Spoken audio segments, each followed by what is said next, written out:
So is this a good time to buy property in Dubai? The answer, of course, is yes. But let's look deeper.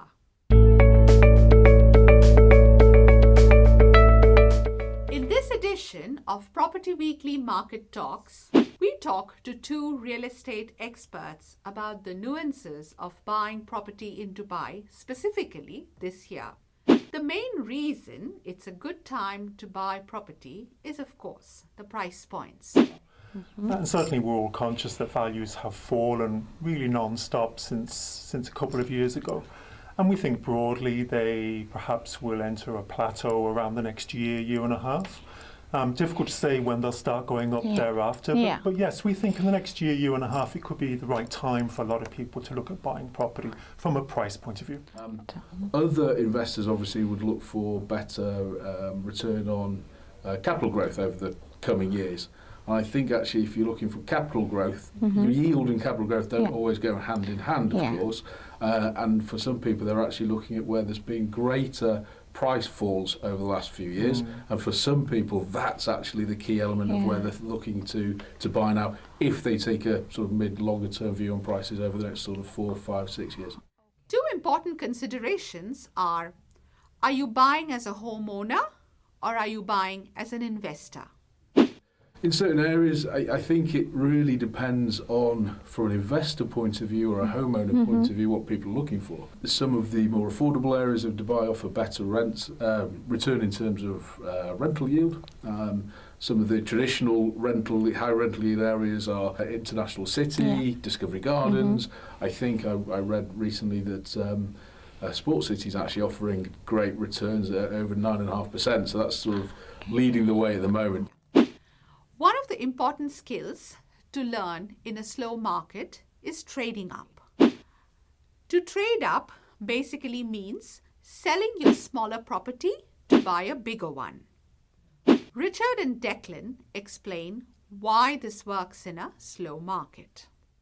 So the trading gap is the difference between a 1-bed and a 3-bed or a 4-bed and a 6-bed. So the value difference between the smaller property and the bigger property, when property prices fall, that gap contracts, is narrower. So it's actually your sale price to your purchase price from a small property to a big property is in fact smaller now than it would be when prices were higher. And obviously when prices then rise, the gap pulls out, and you will earn more on the bigger amount as prices rise. So the saying is the smart money will move when the market is down. The smart money will trade up when the market's down. So I think if we look at real estate markets around the world where there's been recovery from a real estate recession, generally, and there's always exceptions to the rule, but generally we find that people trading up during that recovery period, they maybe, when you look back, have done the best.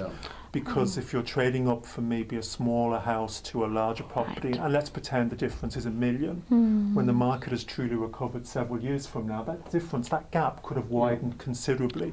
So you may find that people then just couldn't afford that trade up. So I'd echo what Richard has said, that particularly those trading up, it can be actually a very a good time to try and trade up, assuming you can cover the costs and borrow the extra finance for the additional purchase price, all those different caveats, but it can be a good time. So if maybe 4 years ago a villa in the lakes or the meadows or the springs was having less demand and prices adjusted, they've adjusted to such a degree that people now feel they represent an option, even allowing for the fact that you're going to have to spend money on upgrading the kitchen, the bathrooms, the wardrobes, the landscaping, because that's all now 10 or 15 years old, that people are getting back in because of the price point. Trading up, of course, entails selling your property. And selling when prices are low is not exactly the best strategy. So it is very important to be clear on your goals when you're selling. And then just to add in, stating the obvious, but obviously it depends on what you would do with the money. So if you're going to sell a house and just spend it frivolously on a new car and on a round-the-world cruise, obviously that may not be a good thing.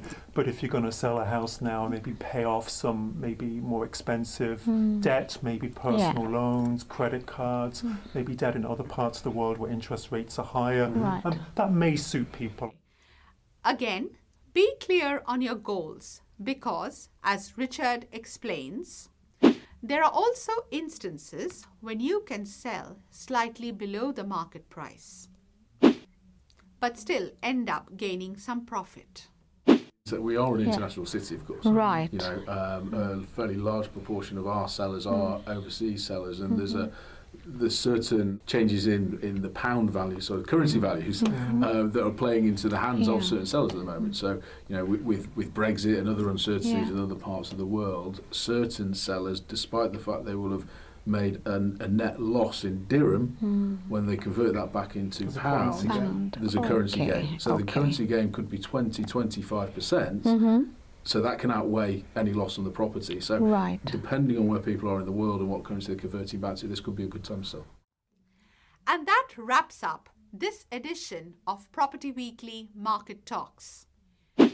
If you want to be part of it and want to send us your questions, please tweet us at Gulf News PW.